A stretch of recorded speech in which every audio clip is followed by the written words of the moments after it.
You're the one that's in charge of what goes in your body. You're the one that makes choices.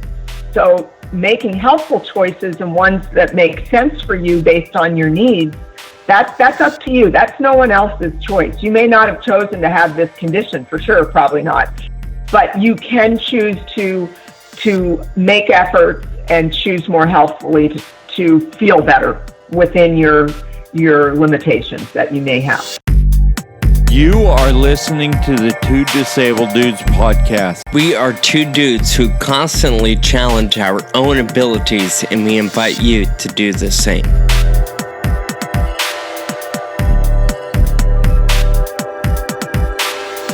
All right, here we are again. Welcome back to the Two Disabled Dudes podcast. Thanks for tuning in today to episode 16. Kyle, I understand you have a story that you want to start with, some sort of exercise maybe that you were going to tell me about? Yeah, so I went to my chiropractor because I was having an issue with my hip flexor. Every time I'd ride, it would just get inflamed and painful. This has come up before. Yeah, it actually was an issue last year, and it kind of derailed my cycling season, and so I really wanted to get it under control this time because it flared up, and so I went in to ask about it and, kind of come up with a game plan. And the main thing that we came up with is I've got to strengthen the muscles all around it, and that's like a lot of muscles in my hip and my butt. And partly I think it's because I sit all the time, and even more and more. I mean, I sit more now than I ever have, right? I mean, that's just the way a progressive disease goes. Sure. And so I really need to focus on strengthening my hips and my butt. So he had me doing this thing that was just like a body weight exercise, just move your hips around or whatever. Like lay on your side, basically, bend your knees in like a semi-fetal position kind of, and like open your hips. So you're just like opening up, and if there's no weight, then I would do like sets of like, I would do 3 sets of 20. And I feel like this is a set or an exercise that you would only do in the privacy of your room. Like, it's probably not something you want to do while you're just hanging out at the library and other people are around. Yeah, no, I hope everyone has a really vivid picture in their mind of what it was I was doing in the privacy of my own home. But anyway, so I wasn't getting or I just wasn't feeling the burn, if you will. So I was like, all right, because there's this machine at the gym, right? That where you can vary the weight that you put on it, and you put your legs in it, and then you like open your hips, right? Open your legs, pretty much. And it's quite a suggestive machine, but it was one that I really needed to help solve this problem. And I was like, all right, I went to my local YMCA.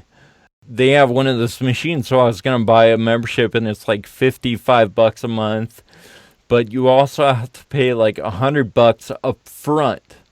And I was like, all right, I could do that just for this one machine. Sure. Or I could figure something else out. And the thing that came to mind was Suzanne Summers and the Thigh Master. Yeah, the Thigh Master. So I looked up when I don't even know when the Thigh Master was big. It was like in the 90s or something, right? Like 67 or something. Yeah. Before our time. So I searched Thigh Master online. I find a decent price, and it's a package that has the Thigh Master and so the Thigh Master is the thing that you like squeeze with your thighs, But I think we all know what a thigh master is. But then it also was a package with the butt master, and it's a thing. It's the same general concept, except you open your legs instead of squeeze them together. And so I was like, oh, that's perfect. That's exactly what I need. So I ordered the thigh master and the butt master, and we'll be putting them to use. So You have made my day. I'm not gonna lie. Right now, I'm Google searching thigh master images. I've already got a bunch of favorites to share online with our listeners. yeah, I'm gonna buy some like pink shiny tights and find a leotard to put on over it so I can. This is amazing. Yeah. Wow. Thank you so much for this story. I'm not gonna lie. I had to Google search hip flexor as well to kind of get an idea of exactly where that area or pain is. Yeah. And I actually recently have had a strain or some pain in the same area. So yeah, maybe I'll borrow your thigh mask. Hey man, it's functional. Hopefully, once I get it, I'll see. But I mean, like you said, it's in the privacy of my own home until I post pictures to Instagram. So. For those of you who aren't sure, I would encourage you to go to Google or your favorite search engine and just type in thigh master and go from there. Enjoy. And imagine my face on those bodies. How is Australia? Australia itself, absolutely amazing. What a phenomenal trip. The folks in Australia, they're doing great stuff. Yeah, just an amazing time meeting them and kind of seeing what they're doing in the world of Friedreich's ataxia research and awareness, and getting to meet some of the different scientists or researchers involved on their side of the world was very moving and powerful. So, and of course, the city was beautiful. Being out of country, getting it, being able to see Australia a little bit was just an absolute blast. Yeah, that's awesome. Did you get a sense for how big the community is there? Like, is it pretty spread out, or do they have pockets of like activity that are really strong? When you say community, are you talking about FAers specifically? Yeah, people with FA and family. No, actually quite strong. They definitely have pockets, basically all the major different areas.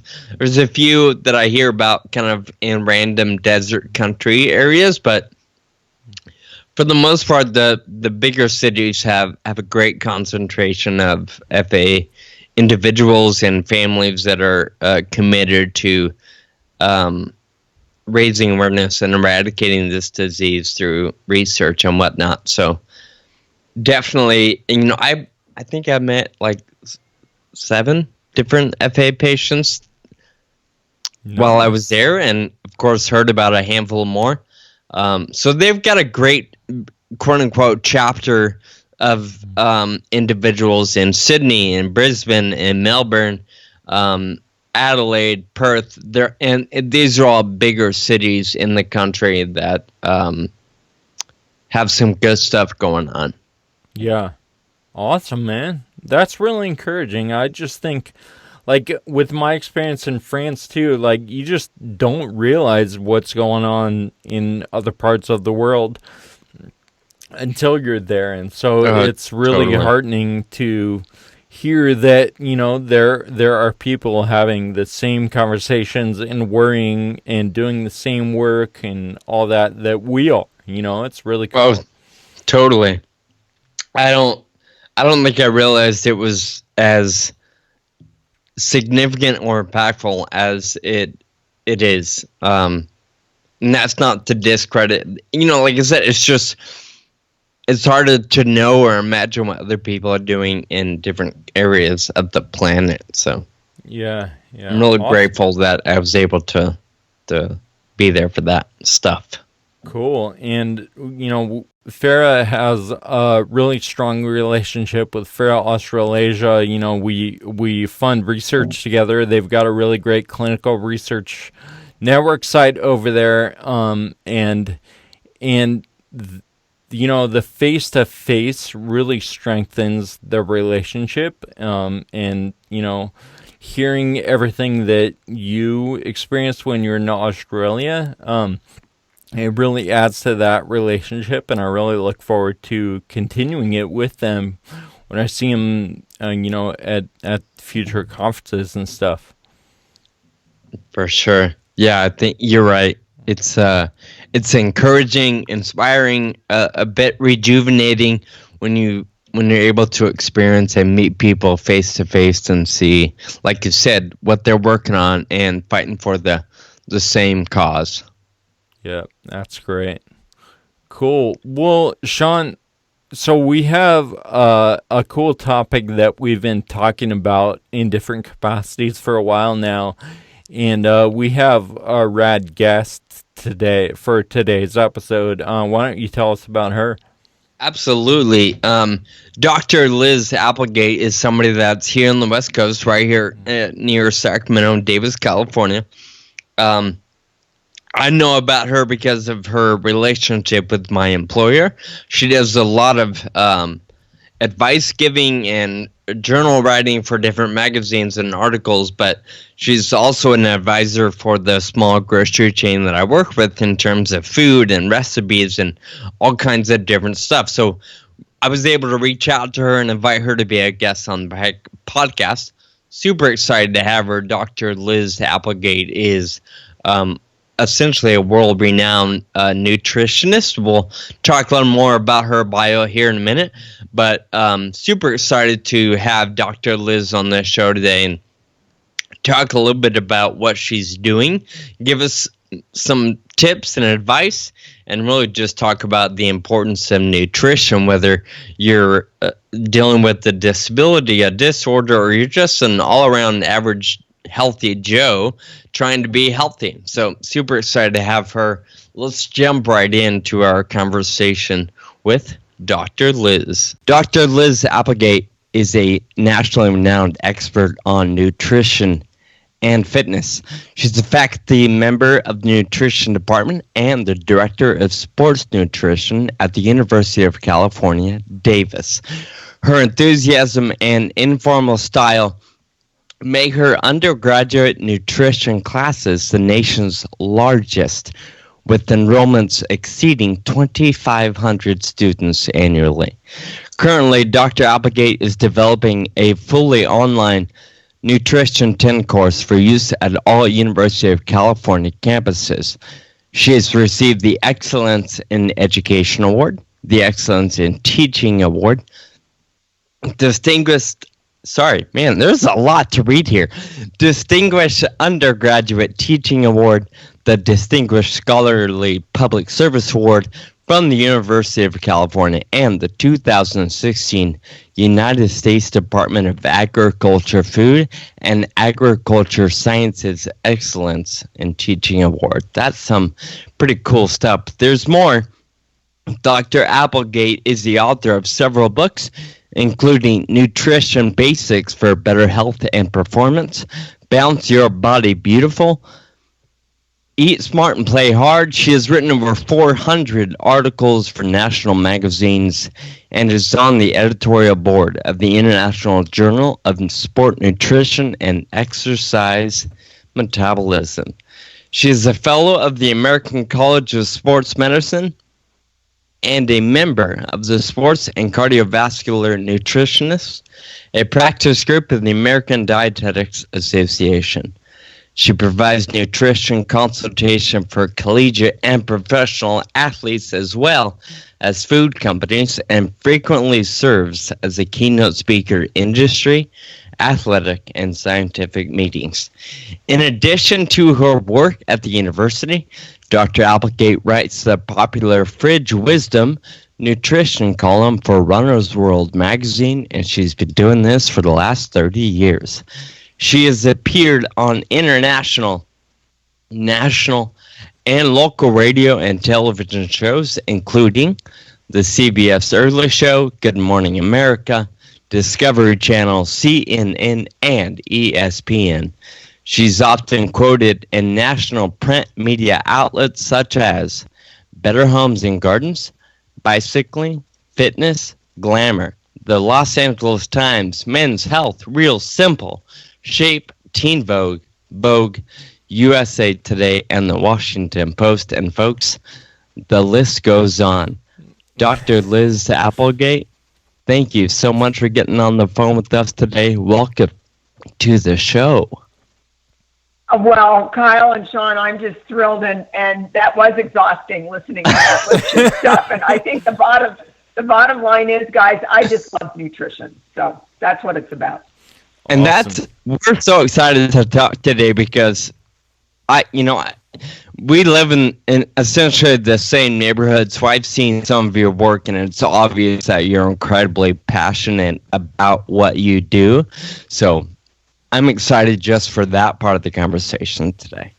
Yeah, and I went to UC Davis. I graduated with a degree in civil engineering, and I'm pretty sure I took Nutrition 10 in either 2000 or 2001. I'm not sure if you were there at that time.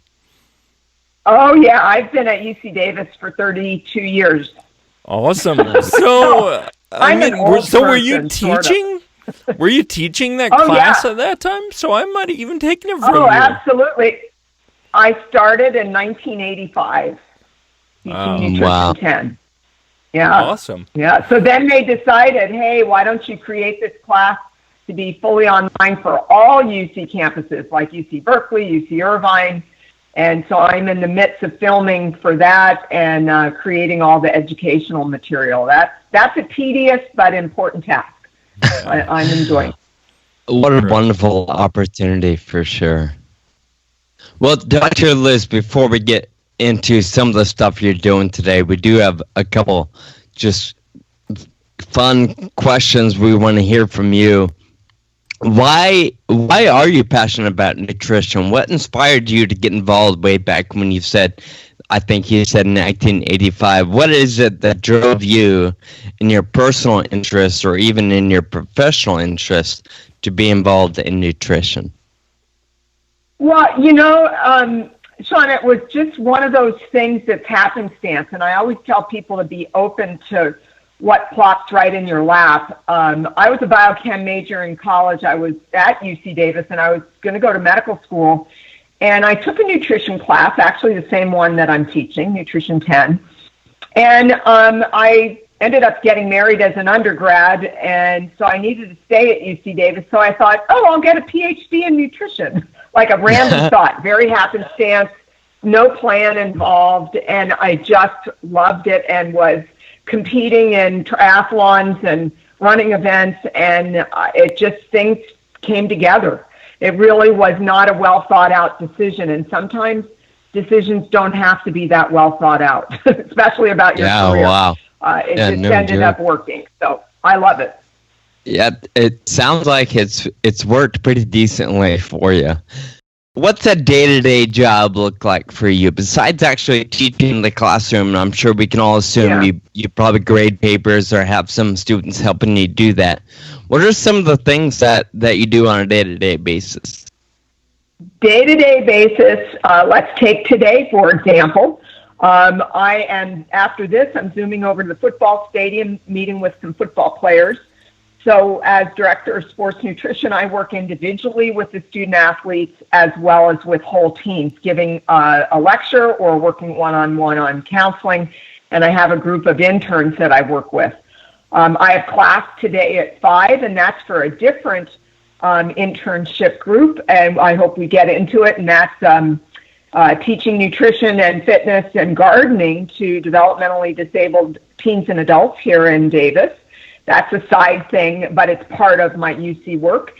And of course, every faculty member does this. We don't necessarily like it, but we always have meetings. So I have a couple of meetings today, committee meetings and things like that. So every day is a little bit different. It's packed, and for the most part, I'm thrilled if I get to talk about nutrition and how to improve performance, improve your mind, just things that relate to overall health and wellness. That's wonderful.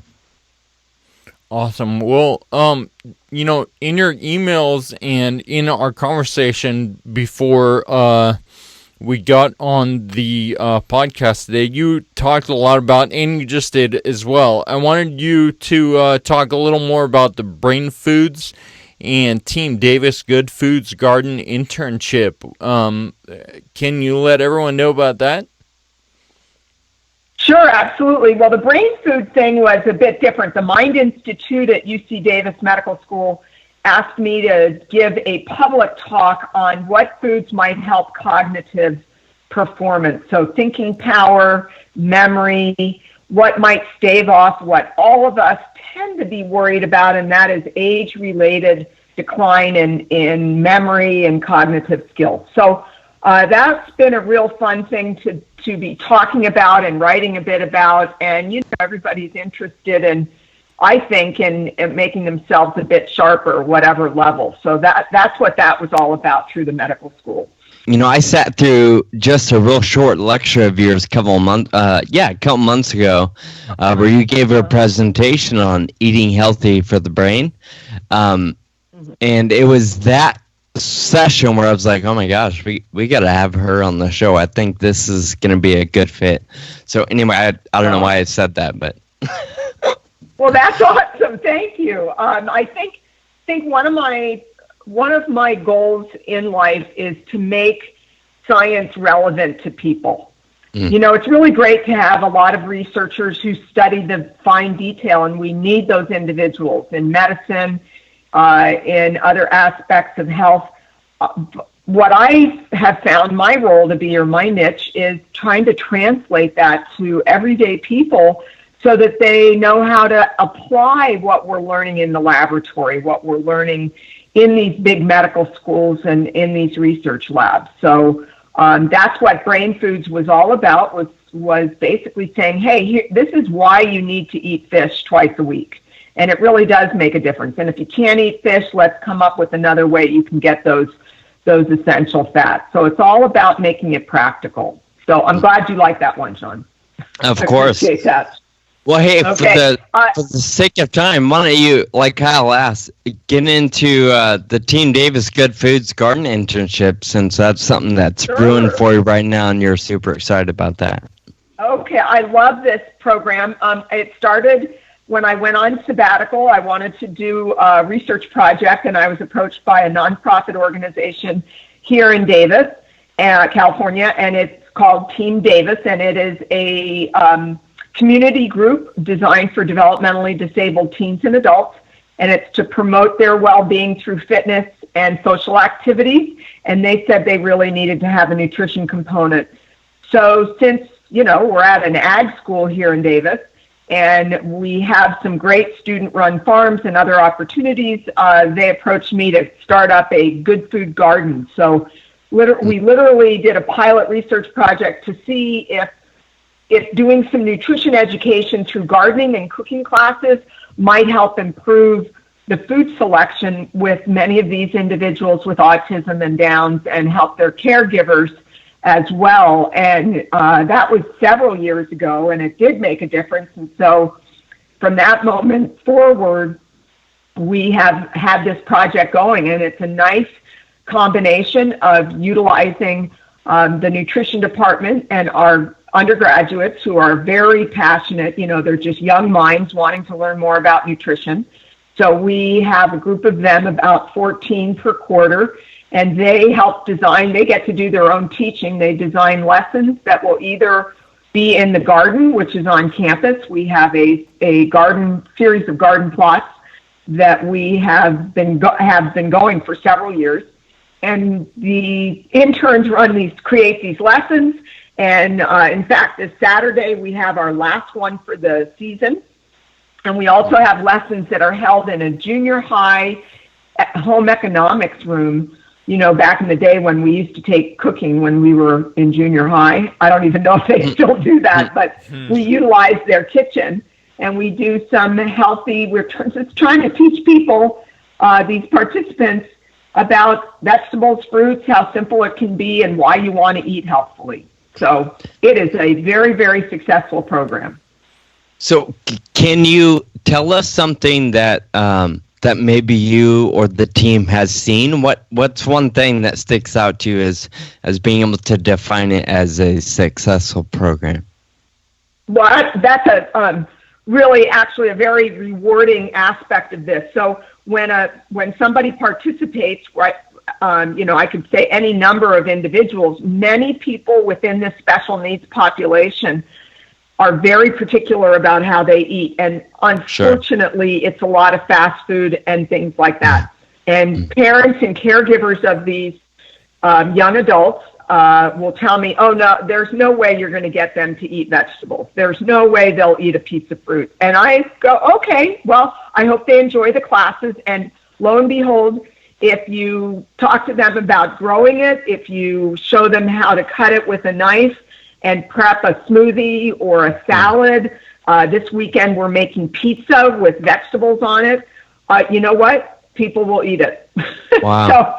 So here are these individuals who haven't really enjoyed that type of food before, and they now know things about it. It's just, and they're willing to eat it, and with a smile on their face. So it's very, very rewarding. Yes. Yeah, I feel like it's breaking through that outside mindset, like that outer layer of the mindset, right? And showing people like, here, this is actually, it actually does taste good, even though you might not know that yet, so.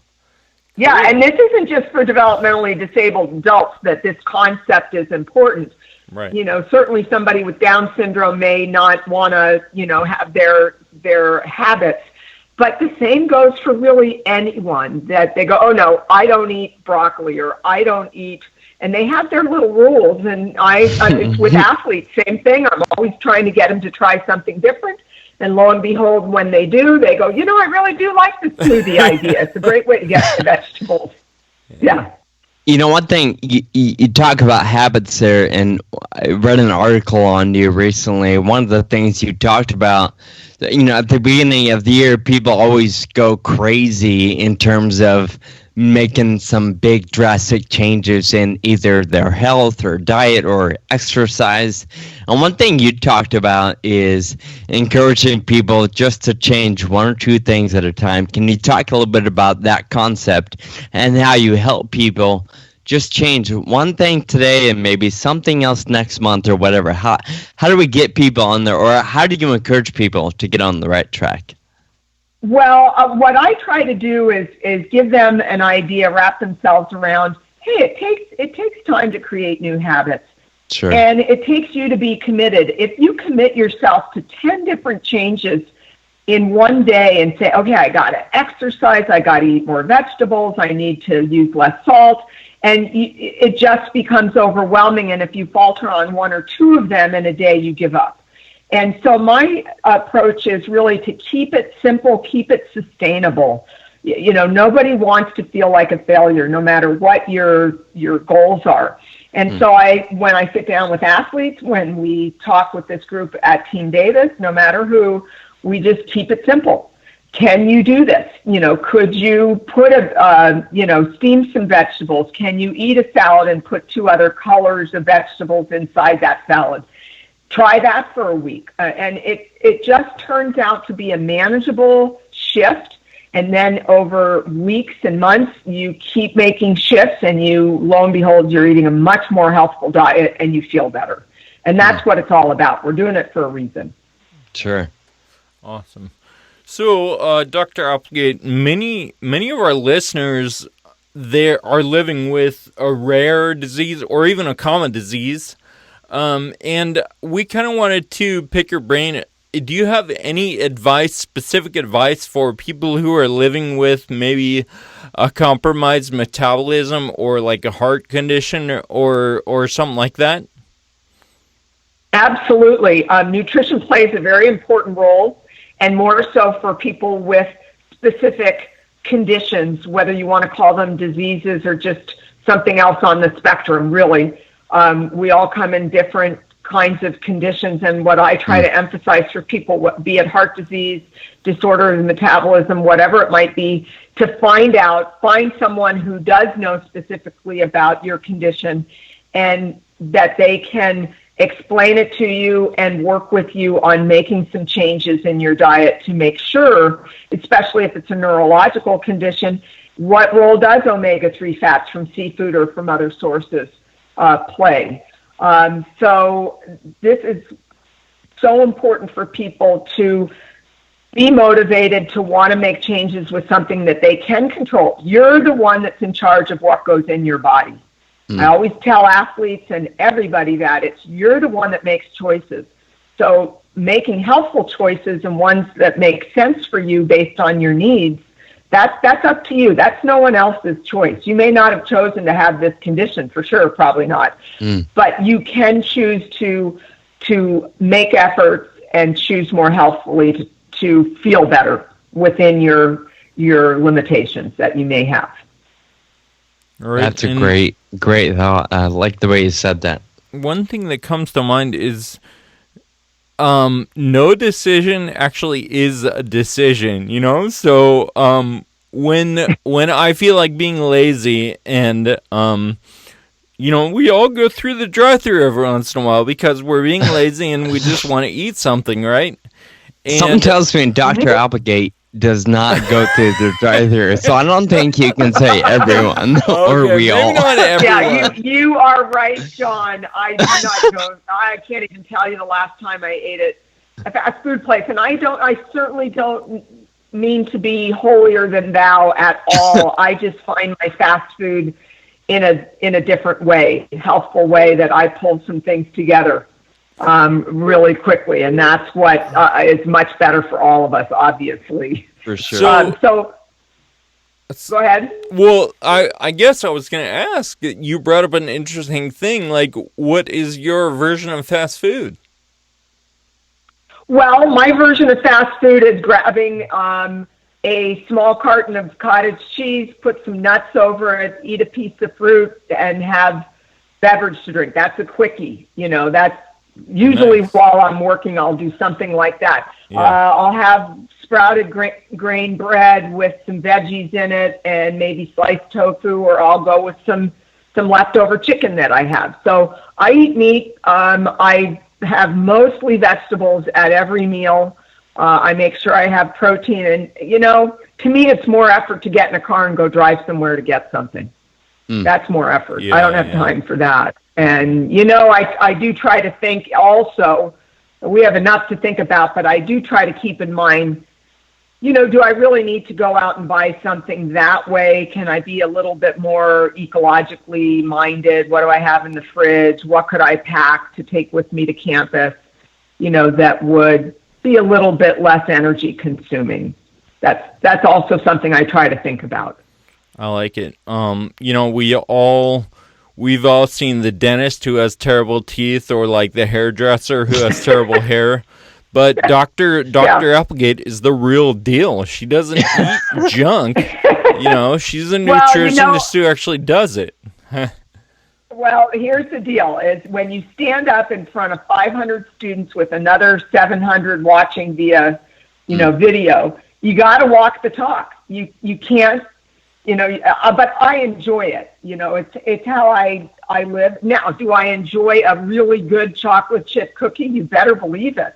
You know, do I like ice cream? Absolutely. But I just don't turn to that as my meal, my sole meal. I'll have it on occasion.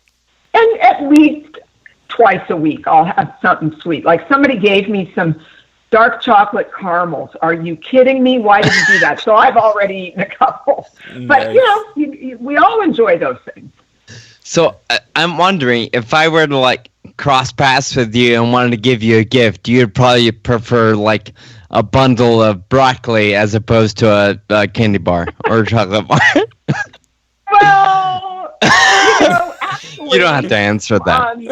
Yeah, no, that's great. That's great. A lot of people, this is kind of interesting, Sean and Kyle. Well, interesting. It's just, in a way, it's a little bit sad. People don't want to take the risk to have me over for dinner. They say, I don't want to cook for you. I can totally see it. We tend to have lots of people over. So, yeah. Nice. It's a hazard being in the business.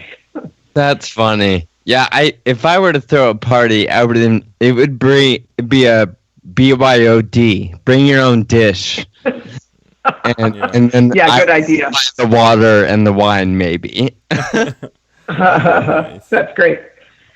Well, Dr. Liz, we're going to change or turn the page just a little bit. You talk about the Team Davis Good Foods Garden internship, and you even mentioned neurological disorders as being something that, it's imperative, and the way you eat and what you do with your body is important. Causes me to think about, a personal situation for you. I know you mentioned a while back you have a son with cerebral palsy. How has that, or how did that affect the household or life in terms of nutrition? What are some things that you or even your son have done to help get the most out of life in terms of the way you eat? Well, I was already in nutrition. I just finished my PhD when he was born, and he's 33 years old. And I'll tell you, he is an awesome eater. He eats so healthfully, mostly vegetarian. He aims for, most of us try to get 3 servings of fruits and vegetables every day. He aims for 8 to 10. He just eats that way. He doesn't really eat fast food and junk. He's just evolved his diet. He cooks for himself. He does pretty well on his own.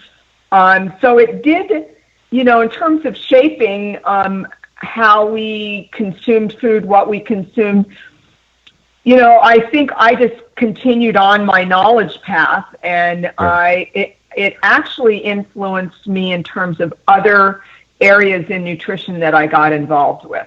I think I have an empathy and a knowledge base on all sorts of special needs, you name it. And we can't just think of the perfect, quote, perfect situation. I work with a lot of very gifted athletes, but hey, there are a lot of other individuals out there who are very motivated to eat more healthfully that will also affect the way they feel in their performance. And so that's also of interest to me. And that got going early on with my son's situation. So, it's just, to me, we all come in different shapes and sizes, and we can benefit from each other's knowledge. Absolutely. I like it. So, shifting gears again, and this question is kind of unrelated to any special medical conditions. I love smoothies, and Sean and I thought this might be a decent opportunity for sort of a personal nutrition session, just real quick, So we're going to ask a couple questions, but I love smoothies. And a few months ago, it was actually episode 10, I talked about it. I heard on a podcast that it's better to burn fat than carbs, or you should put a lot of fat in your diet. So I'm making my smoothie, and I'm like, all right, I need to put fat in this. So I'm looking around the kitchen, nothing. Oh, I have some butter. So I cut off some butter and stuck it in my smoothie. And so we wanted to ask you sort of about fat, and specifically, is it okay to put butter in a smoothie? Wow. Did you even get it to mix in? Because butter is saturated fat. Did it end up being little teeny butter droplets in your smoothie? I think they were, but they were really, really small, because I've got a Vitamix, and it chops up stuff really tiny. So it didn't melt, but it got really, really small. Okay, well, here's the scoop. Whoever said you want your body to burn mostly fats is missing a few details about metabolism. Your body will burn mostly fats. Right now, as we talk, that's our main source of fuel, except for your brain, it's carbohydrates. We're not big on burning protein for fuel, but that's not what it's about. Fat provides us not only with energy, but there are certain key essential fats that are important for neurological health, your immune system strength, and butter, sorry to say, is not an essential fat. So that's not a wise thing to put in your smoothie. What I would recommend that you do is maybe grind up some flaxseed and put that in your smoothie because you got some essential fat in that. You could grind up some nuts. Since it's a Vitamix, you could pop in some walnuts or some almonds, or even a little bit of almond butter or cashew butter. That would be a much better fat addition than the butter.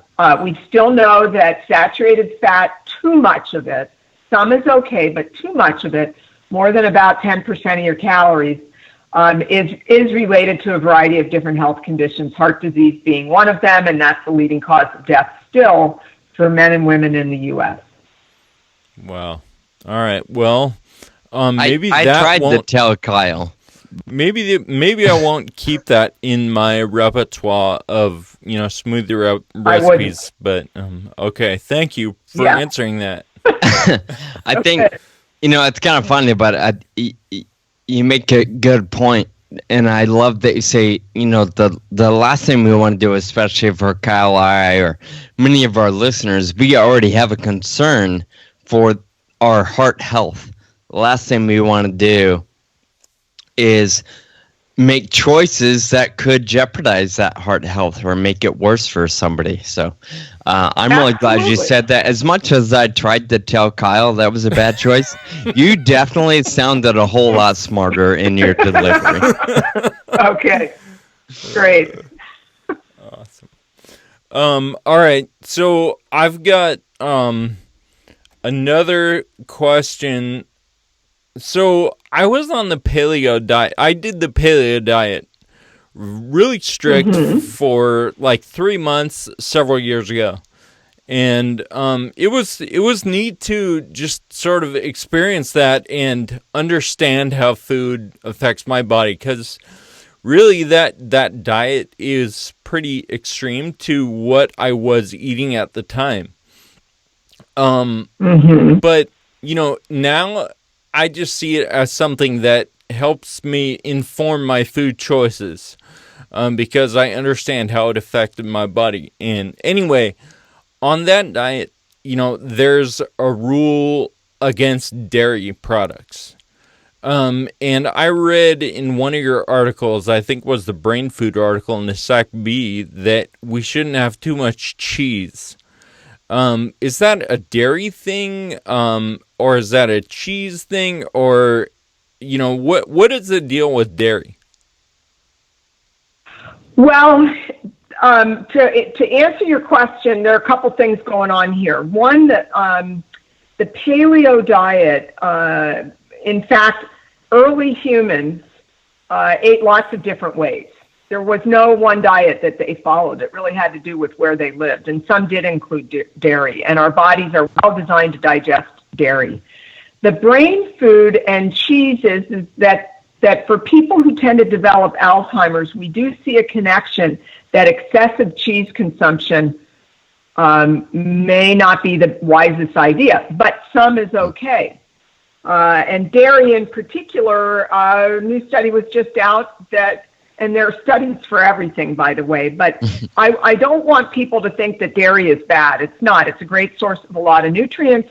And what this brings up, Kyle and Sean, is that there's no one size fits all.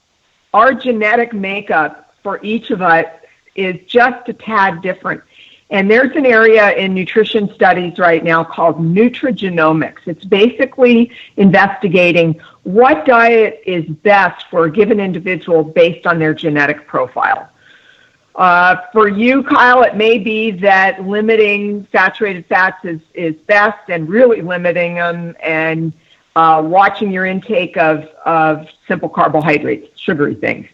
And for Sean, it might be slightly different. And this has to do with your genetics and how diet influences the way those genes express themselves and what kind of compounds your body makes that in turn may be beneficial or harmful for your health.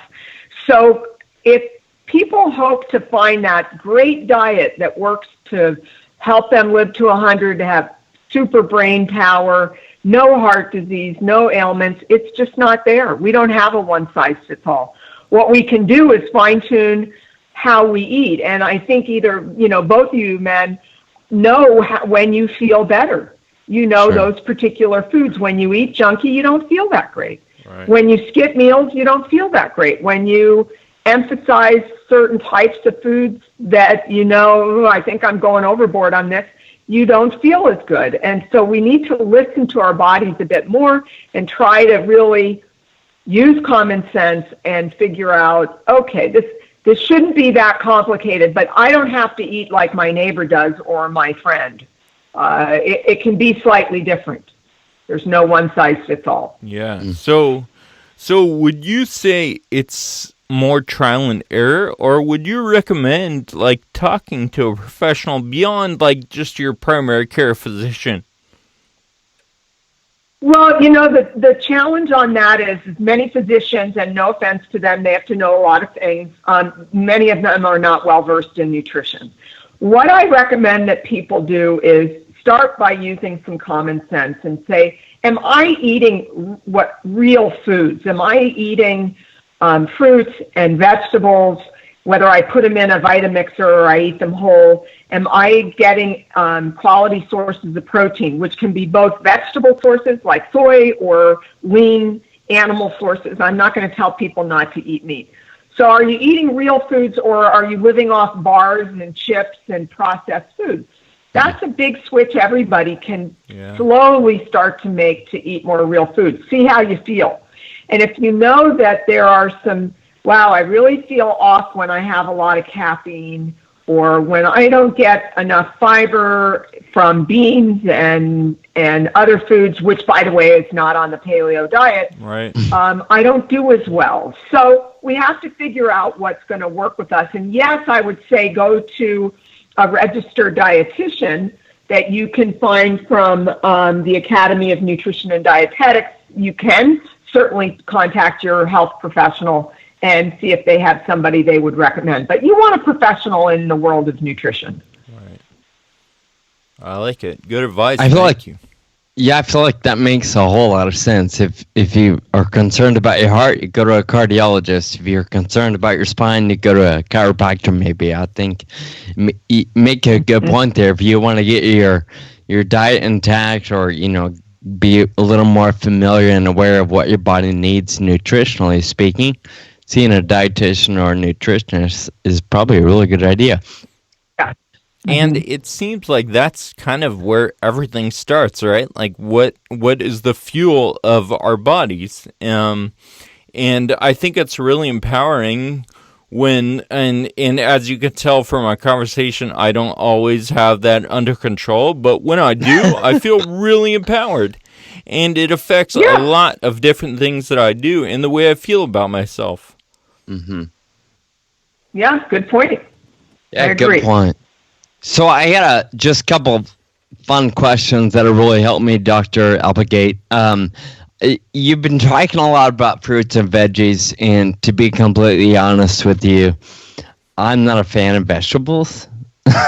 So are there any fruits that I can eat and that are good enough where I can skip veggies altogether? I probably know what you're I gonna would say. say is vegetables they're just so many different, not just vitamins and minerals. There are these compounds that we call phytonutrients that have a variety of health benefits. What I would encourage is finding what vegetables you are willing to eat that do taste okay, and that are there some methods that you can employ that will help mask what you don't like about vegetables. Like the smoothie idea. I tell my athletes who don't like vegetables throw a handful of spinach and a carrot in a smoothie along with a lot of frozen berries and yogurt, and they, lo and behold, they like it. And if you can just get a few items in, that's great, in the way of vegetables. So what don't you like about vegetables? Actually, there are a handful that I like. I don't like cooked or steamed veggies, but I can eat raw broccoli or cauliflower, carrots all day long. But you cook them or put them in a stew or steam them, I want nothing to do with them. But yeah, well then you stick with raw, and that's totally fine. And I think that I just named are probably the only three I guess I've actually, Dr.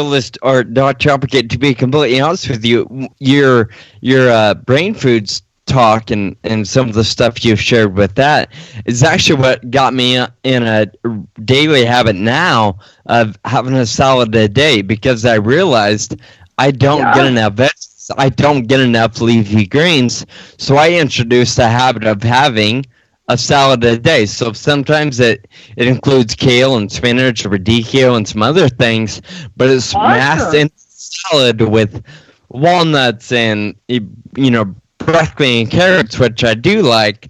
So I feel great. I don't know physically if I'm feeling a difference, but mentally I'm like, yeah, I'm having a salad every day. Hey, and Sean, that's really good, and that brings up a good change that people can make. Talk about a fast food, ready-made green salad. You go into grocery stores, you can find these things, and you just zip in, get it. You buy 2 of them, save one for the next day's lunch at work or wherever you might be, and it doesn't get any faster. You don't even have to cut up a vegetable. And Sean, it beats that burger all to heck. I just wanted to point out, Sean, that you work at a really nice grocery store. Like, it's not hard for you to find good vegetables. So you're right. No excuses. Nope, you're right. Leave me alone. My go-to snack used to always be chips and salsa. And, of course, I know salsa is fine. Chips are covered in saturated fat. And I just love chips and salsa. But over the last couple of months, I've started, instead of buying a bag of chips, I buy a banana or an apple. Or, I've been slowly working on introducing a better habit, especially because, like I said, Kyle, I'm at a beautiful grocery store every day, and we have a lot of really good options.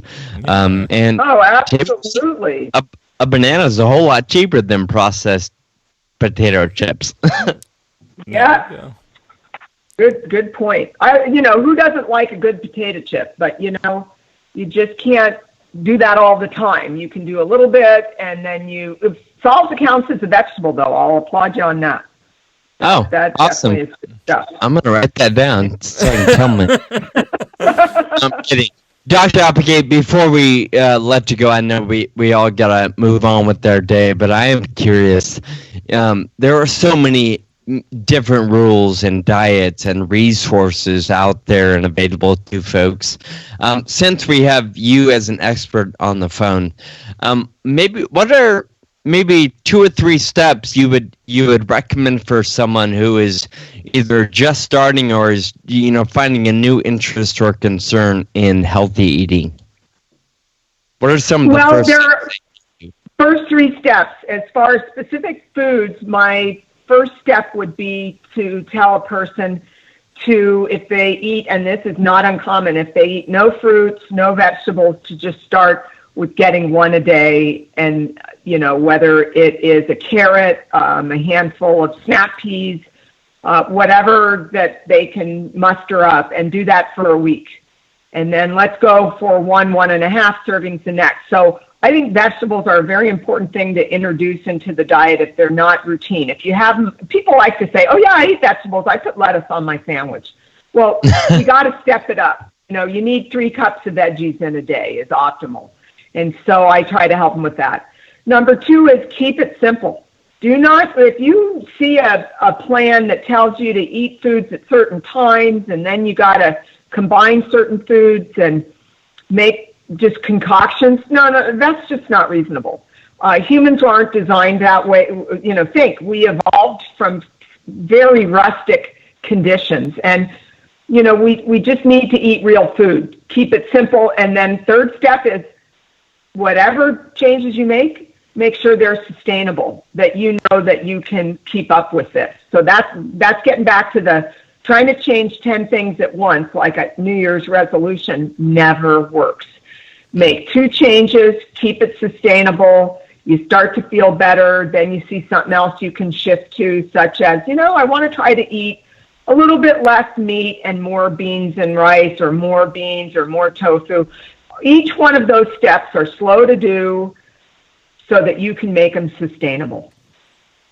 So those are my 3. So veggies, common sense, sustainability. Beautiful. That's great. A lot. Dr. Applegate, we really, really appreciate your time. Obviously, from your bio is what we started out with. And it's clear that you have a lot going on, and you took the time out of your day to be with us today. So thank you so much. I know that we, all 3 of us, hopefully provided some value, and especially you provided some value to our listeners today. And so we can't thank you enough for being on the show with us.